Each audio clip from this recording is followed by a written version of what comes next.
biết tao rồi ra đây cho đây này con tao để tạt bàn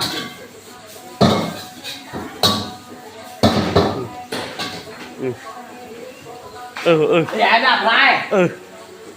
lên hãy chô à thông thông mà hỏi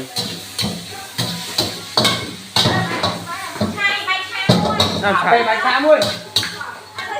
pi môi bài xa tao mà đi tao có mang gì rồi rồi anh chưa mua gì xong này pi tư ba lấy đặt lại này rồi đặt tên bên này em ta sách nào sách rồi đây đây đây đấy đã phô chơi này